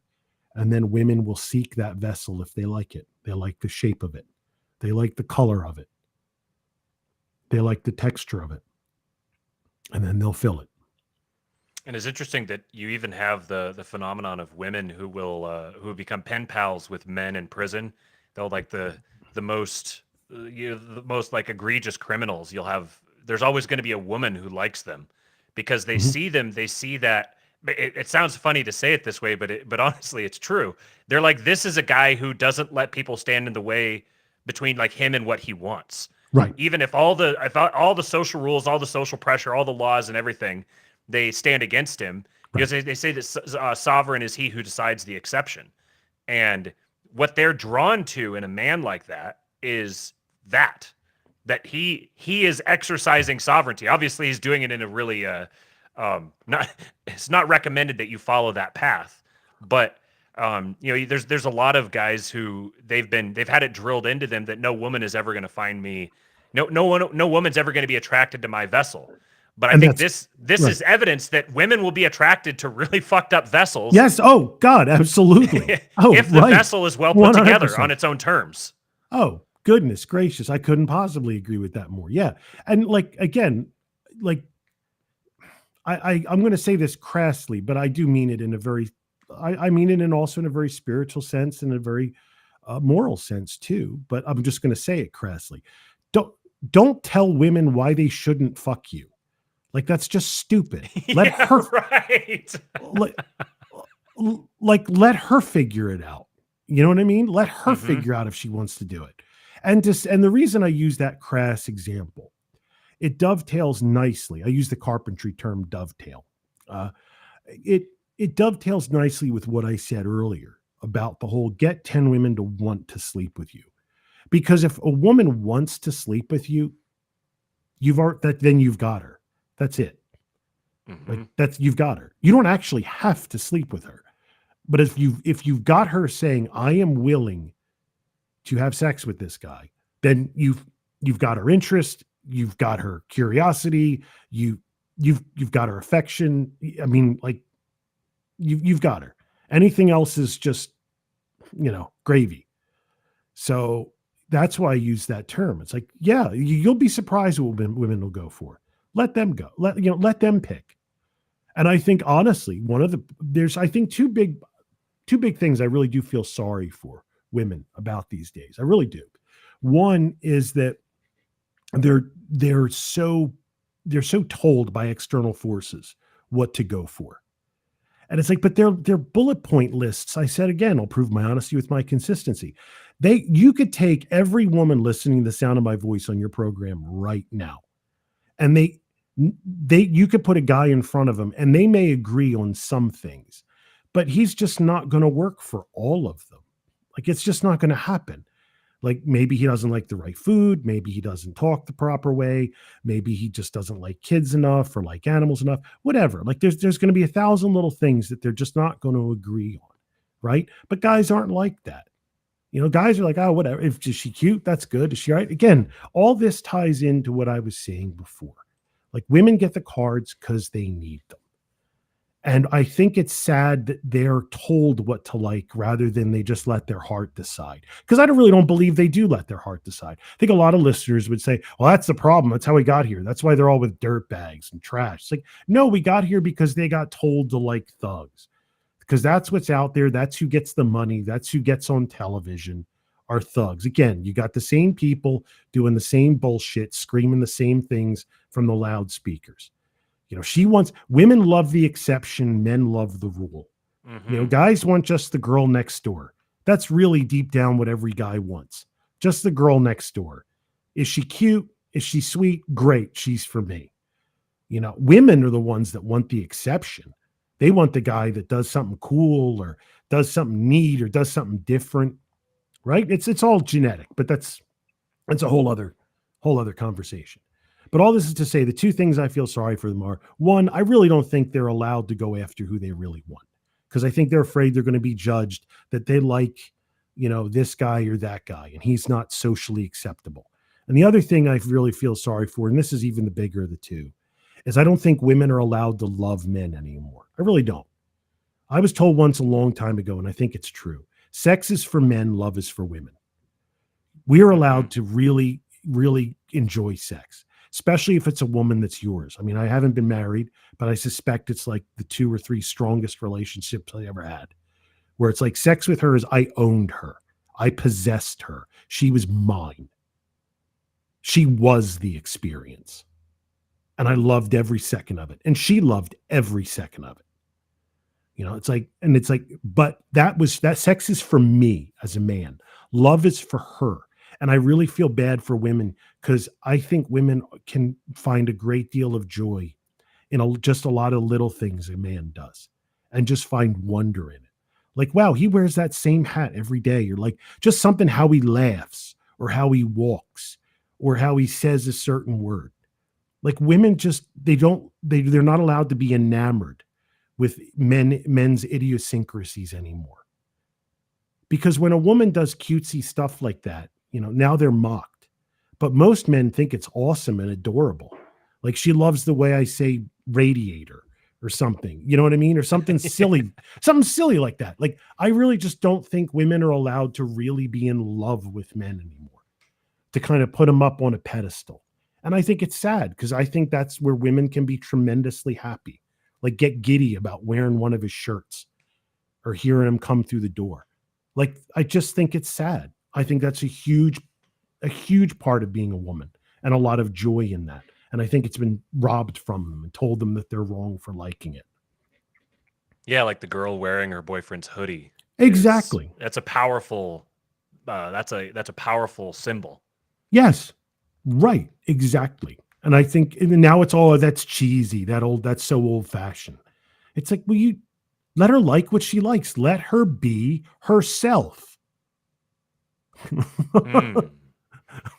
I think this is when you say to specifically with respect to men being themselves, and then you drill down on the specificity of this, because one thing that I see that that I guess it troubles me about a lot of the discourse among young men. There's a lot of resentment. And I don't think that they're without cause to resent, but the problem with resenting is I've said before on the show here that liberalism, and speaking in philosophical terms here, philosophical liberalism and all the baggage that it entails is really taking resentment and politicizing it. turning it Yes. into. So anytime Yes. you're operating out of resentment, you're embodying the spirit of the shit lib. Yes. And in the same way, we speak of this particular matriarchal culture that is the target of a lot of resentment. And there's a strong parallel here to the women. These things are intertwined with each other, as we've been discussing. But you have this matriarchal culture that's has a lot of resentment targeted toward it, and then you have women, and there's a lot of resentment targeted toward them. But the problem with I'll apply this with women, and then I think you can extrapolate it to the other, is that if you cannot bludgeon women into submission. You can't go to No. war with women. No. Men going to war with women is the definition of stepping on your own dick. Mhm. And I think the same thing applies with the Cooper, my co-host. He says in the chat, resentment is like drinking poison and waiting for the other person to die. Right. I think that there's a lot of young men who are very frustrated, very resentful. They're resentful of these things for good reason. These are things to be resentful. Or that sentiment is not wrong in and of itself, but when you allow it to direct you and to inform the way that you quote unquote be yourself, if being yourself means operating out of resentment toward, we need to get them, we need to beat them into submission, we need to beat them back, we need to attack them, whether you're speaking of women or other entities, you're actually weakening yourself. You're not being yourself. You're now placing yourself into a dialectic relationship with this opponent where you've now ensured that you can never actually beat them because you're going to put yourself permanently at war with them. Look at what happened in mid-century Europe. We're still hearing about this. Last time everyone went to war with them, we're still hearing about it. Coming on 100 years later. There's this great kind of cosmic irony that the more you try to fight with them, the more of an own it is on yourself. I've been wrestling with this. I've been trying to think of how to what are the implications of this? How to make this practical? And the thing I just keep coming back to is build. Like, this is what men need to build. You have to build something. If it starts with doing model airplanes or computers or whatever the thing is, you need to build something. And as you begin building, then you're going to find yourself in that process. I would disagree, but only very slightly. I would say the first move is boundaries. We have to define the vessel we are first. We have to have borders. I mean that literally and figuratively. We have to have borders. Then we have to do what I suggested on my blog a decade ago. We have to sit down at the kitchen table with a piece of paper and a pen or a pencil, fold the paper in half, and then unfold it. So we got that nice, straight, clean crease down the center. On the left, we write everything we are. And on the right, we write everything we want to be. And then we weed out everything that we don't want to be. Okay? So we have to draw boundaries. Then we have to work on asserting those boundaries. And that's where we go from there. We have to say what is acceptable and what is unacceptable. And then we say, like we do to women in our lives if we're healthy, these are my boundaries. This is my vessel. I understand it is your nature as water to put pressure on it. But understand it will not break. You will either conform or you will pour out. And you can choose. So I would say the first thing we need to do is find the shape of the vessel and fortify the glass. And everything else from there will follow. That's some powerful imagery. Well, do you think there's any this has been an absolutely amazing conversation, just as I expected it would be. Do you think are there any open threads that we've left untied that we should tie up? Not that I can see. I mean, maybe there's points drawn by your listeners. Again, I apologize. I can't see the comments. I can only very rarely kind of look over and look at them. But I don't believe there's anything unless your listeners perhaps caught a hole in our coat, so to speak. Someone says that they disagree with me to a point. We'll see if they elaborate here. While they're doing that, why don't you tell people about the books that you've written? Okay, I have Whiskey and both are on Amazon currently. I have a book titled Whiskey and Ashes, an inebriates of vowels, maxims, and observations. It's very old at this point. It's like 10 or 11 years old, but I think it still holds up pretty well. And it's really just a collection, my thoughts, my sayings, exactly what it is, observations and maxims. That's on Amazon. And then my other work is The Holistic Guide to Suicide, which is all about overcoming trauma, suicidal ideation, and dealing with depression and tragedy. If you are a young man or even an older man and you're going through really tough times, I would humbly suggest you pick that up. Or if you're a younger man and you just really don't understand why nothing makes sense and how to get yourself out of the hole, again, I would humbly ask that you pick it up, because this is not written by some egghead academic. I am a guy that watched his life literally burn down to whiskey and ashes. I have spent more money than a lot of people have made in a lifetime working, foolishly. So I have made some huge mistakes in my life, and I have suffered a series of 6 or 7 tragedies in the span of 10 years that somebody would kill themselves over one. I don't say this as woe is me. I say it as this is a book written from somebody in the trenches that has suffered, who is trying to help other sufferers. This is not some guy who thinks he has the answer to all of life's problems and whose worst issue has, his car took 2 turns of the key to start rather than one. So I would humbly suggest The Holistic Guide to Suicide if you feel you really need to try and make sense of things and get out of a life in which you are very dissatisfied. That's great. I think I've heard you talk about your books a few different times, and I think they're great in large part because part of the problems we've been describing here have been the absence of strong masculinity, and it creates these knock-on effects that result in the absence of good, wholesome femininity. Mhm. And the only way to break this chain is going to be intergenerationally rebuilding these traditions of passing on wisdom from older men to younger men. Agreed.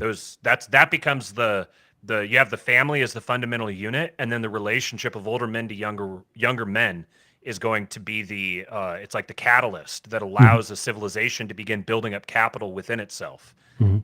That relationship, there's a reason why people target that and try to break that for a lot of reasons. And this is where tradition becomes so valuable, because tradition is a transgenerational encoded social memory.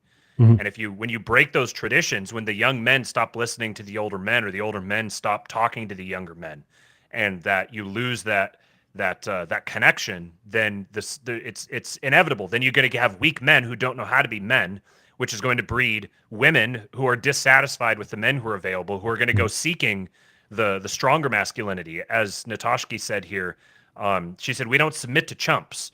Right. Because Mela said that it requires the man initiating the changes. So yes, women need to submit, but the men need to initiate first. And the thing is, when men begin to initiate, when men begin actually discovering themselves, as you're talking about, and and embodying themselves, being themselves, right, there's a magic here where women will naturally submit to that because they are wired to do that. Couple of super chats here, and then we have a question for you from the audience. Sure. $10 super chat from Seasider. Thank you, my friend. He says, excellent show. Thank you. I assume our listenership is overwhelmingly masculine. And then another one here, $5 Canadian. So we still appreciate you, even if you're a Leaf. Query YZZ7 says, for building capital and banning all women from the Discord. we do have some women in the Discord, and we gave them a special tag so we could keep track of them. The tag is wench, and they seem to appreciate it. They've embraced it. And then, we got another 6 months now that Well Emmanuel has been a member of the King Pilled. I appreciate you, man. He says, good show as usual. Thank you. Thank you, sir. So the question here is from Chris, who is an IRL friend of mine. Okay. He says, I want to get Charles' take on ethnic women, those from outside the states, and the distinctions he perceives. And he'd mentioned earlier that he said it seems like the conversation we're having seems very applicable to American women, but he doesn't think it's quite as applicable to women outside the states. What are your thoughts? Well, my thoughts, did you say the gentleman's name was Eric, did you say? Chris. Chris, I'm sorry, Chris, my apologies. Chris, I don't have a tremendous amount of experience with women outside the United States. So obviously, I don't really feel that that's my ballywick, if you will. I did travel extensively, but that was personal, and that wasn't love tourism, if you will. So I really don't have a tremendous amount of experience with them outside of the U.S. I do think a lot of what we were saying is applicable, though, just into the very nature of how they work. Fire, water, etc. I do stand on those points, and I think they are applicable. I will tell you, though, that there are differences, because I think the reason the differences are, TLDR, the reason I think you notice differences, Chris, that between American women and foreign women, is a particular group of people don't own the loudspeakers in other countries like they own them here. Mm-hmm. And I think that goes on to proving my point that I said earlier, that a lot of women women aren't the way they are in America because that's how they are. It's because they are naturally the status quo, and they have been manipulated in a certain way by screamo worm tongue. So I do hope that answers your question, Chris. I do think at their very core, they are all quote unquote the same because they're all cut from the same cloth. None of them are exempt God's curse, but I just think they have manifested, so we'll just say charitably, differently in America because of the certain unique qualities that America has exhibited since I would say roughly around the advent of television. Maybe radio could be argued, but I'll say since the advent of television.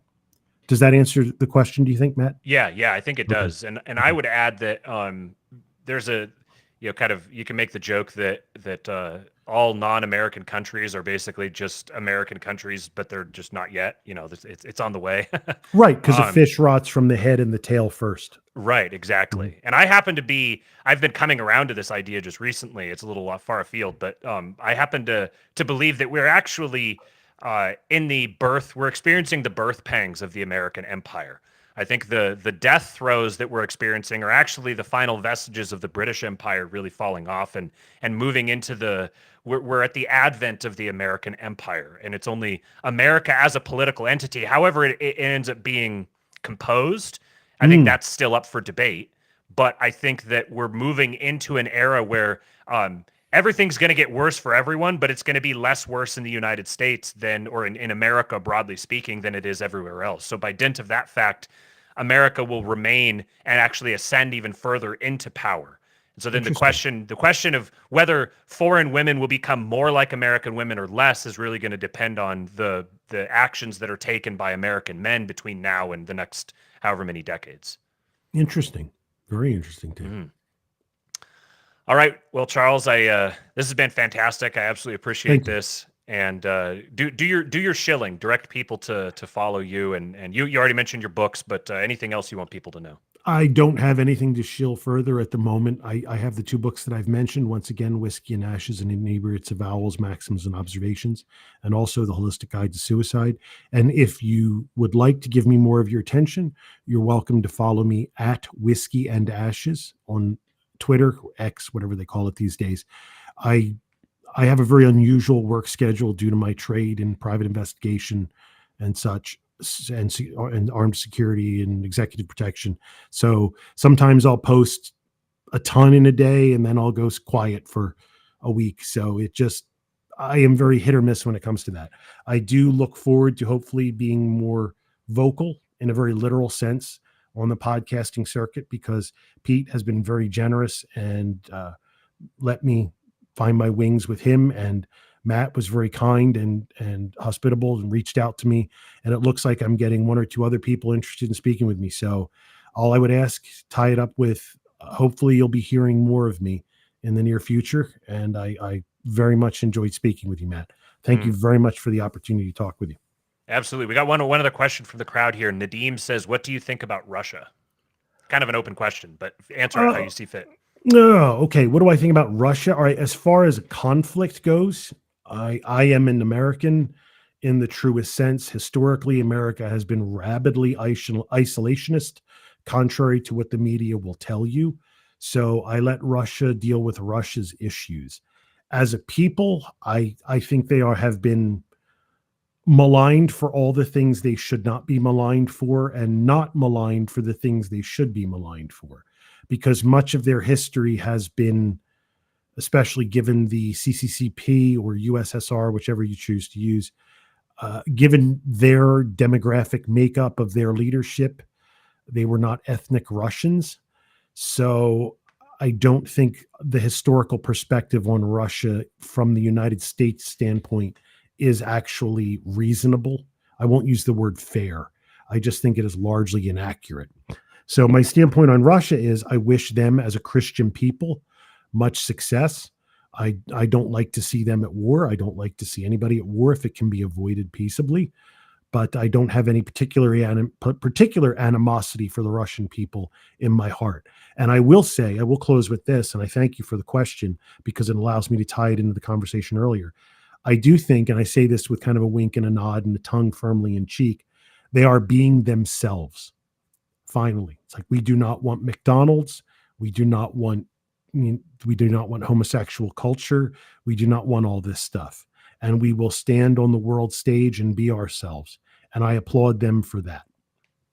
And I'll add here my own thought. 2-Bit Podcast, good friend of the show, he said, parallel thought, we are nearing the end of the reign of the revolutionary spirit.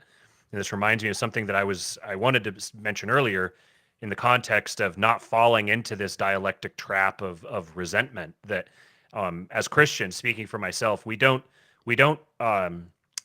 reform, and we don't engage in revolution. These are bad R words. What we do is we redeem, and we redeem by building. Excellent word.